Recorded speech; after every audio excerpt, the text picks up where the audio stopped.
کچھ دن پہلے سیریا کے فورن منسٹر بھی آئے ہوئے تھے، وہ بھی فیلڈ مارشل سے ملے، پرائم منسٹر سے ملے، وہ بھی سلسلے کی کڑی ہے۔ اس سے پہلے لبنان کے آرمی چیف وہ بھی آئے، وہ بھی آ کے فیلڈ مارشل سے ملے، وزیر اعظم سے ملے، وہ بھی سلسلے کی ایک اور کڑی ہے۔ یہ میں آپ کو چیز اس لیے بتا رہا ہوں کہ آپ ایک چیز دیکھیں جو بن رہی ہے، ابھی اس کا وقت آئے گا لیکن یہ چیزیں ساری اس ڈائریکشن میں جا رہی ہیں۔ پھر سوال اٹھ رہا تھا کہ جو امریکہ کی اتنی دھمکیاں ہر دوسرے دن دھمکی کہتا ہے امریکہ، کیا دوبارہ جنگ ہونے کا خطرہ ہے ایران اور امریکہ میں ایک بار پھر؟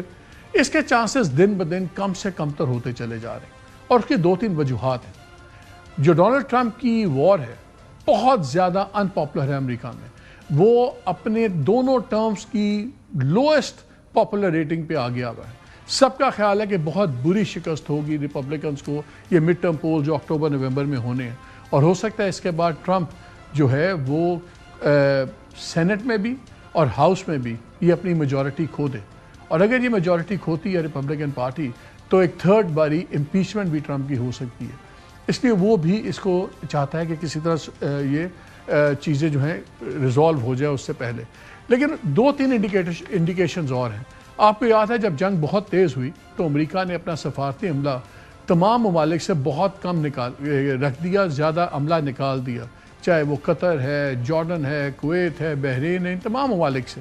اب انہوں نے اعلان کیا کہ ہم اپنی ایمبیسیز میں دوبارہ سٹاف لا رہے ہیں، دوبارہ ہم معمول کا جو تعداد ہے اس کو دوبارہ ہم ریوائیو کر رہے ہیں۔ یہ تبھی ہوتا ہے کہ اگر ان کو یہ پتہ ہو کہ اب ہم نے جنگ نہیں کرنی۔ سیکنڈلی، ولی نصر بڑا ایمننٹ اسکالر ہیں، جان ہاپکنس کے پروفیسر ہیں، بہت زیادہ انہوں نے اسٹیٹ ڈپارٹمنٹ کے ساتھ کام بھی کیا ہوا ہے، ایران کے ایکسپرٹ ہیں۔ انہوں نے ایک بڑا انٹرسٹنگ آج ٹویٹ بھی کیا۔ انہوں نے کہا کہ جو ان کے ٹریجری سیکرٹری ہیں اسکاٹ بیسنٹ، انہوں نے جو اکنامک ڈے کی اناؤنسمنٹ کی ہے، اس سے دو چیزیں نظر آتی ہیں۔ ایک تو یہ کہ جو جنگ کی اب ڈائریکشن ہے، کس قسم کی جنگ امریکہ نے لڑنی ہے، ٹرمپ نے لڑنی ہے ایران کے ساتھ، وہ اب ہیکسٹ اور پینٹاگون، ہیکسٹ جو ان کا بڑا ہی پاگل بدبودار قسم کا ڈیفنس سیکرٹری ہے، پرو اسرائیل ایبسولوٹ زائنسٹ، وہ خود بھی ہے زائنسٹ لور ہے، کہ وہاں سے اور پینٹاگون سے اب جو سی اقتدار یا جنگ کی جو ڈائریکشن ہے وہ اب بیسنٹ اور ٹریجری کے پاس آ گئی ہے۔ اور اب ان کا خیال یہ ہے کہ جو چیز ہم جنگ سے نہیں کر سکے، دھمکیوں سے نہیں کر سکے، اب ہم اکنامک پریشر سے کر لیں گے، اور جو ملٹری ڈیلیور نہیں کر سکتی وہ اب ٹریجری سیکرٹری ہمارا وہ ہمیں ڈیلیور کر کے دے گا۔ اس نے کہا یہ جو شفٹ ہے یہ it is as much about Iran strategy as it is in side the white house power play. اور اب لگتا ہے کہ وائٹ ہاؤس کے اندر بھی وہ لوگ اب سامنے آ رہے ہیں جو ہمیشہ سے جنگ کے مخالف تھے۔ جے ڈی وینس جنگ کے مخالف تھے، یہ ٹریجری والے اس طرح اس اینگل سے نہیں تھے۔ تو یہ تمام چیزیں اب آپ کو ایک اپروچ نظر آ رہی ہے۔ بٹ ہیونگ سیڈ دیٹ، یہ جو آج سینکشنز اناؤنس ہوئی ہیں، اور تو اور چھوڑیں، سب سے پہلے قطر نے اس کو کرٹیسائز کیا۔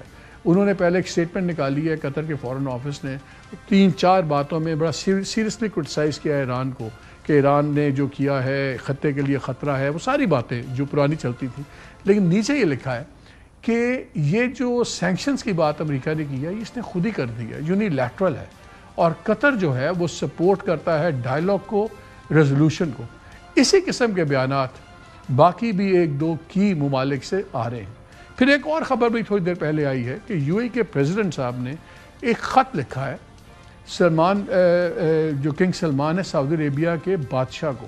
یہ سعودی عربیہ کی ایجنسی کی خبر ہے، اس میں اس کے مندرجات ابھی نہیں سامنے آئے کہ کس سلسلے میں لکھا ہے، بٹ یہ بھی ایک ڈیولپمنٹ ہے کہ اگر یو اے ای کے پریزیڈنٹ سعودی عربیہ کے کنگ کو خط لکھ رہے ہیں، اور ہمیں پتہ ہے کہ اس وقت علاقے میں کتنی ٹینشن ہے، یو اے ای اور سعودی عربیہ دو ڈفرینٹ پوزیشنز پہ کھڑے ہوئے ہیں، تو اگر وہاں کے پریزیڈنٹ کنگ کو خط لکھ رہے ہیں تو you see a lot of things are happening.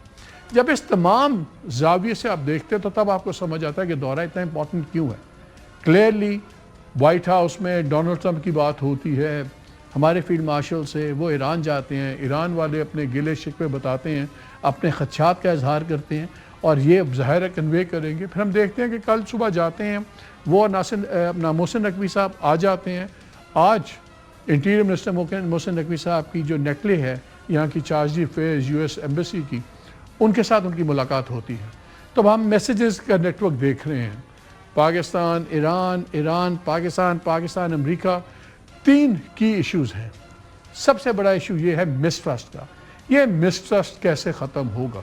اور لگتا ہے کہ اس مسٹرسٹ کے اندر اب جو کلیدی رول ادا کرے گا وہ پاکستان ہوگا، سعودی عربیہ ہوگا اور ترکیہ ہوگا، اور تبھی کہیں بات جا کے آگے بڑھے گی۔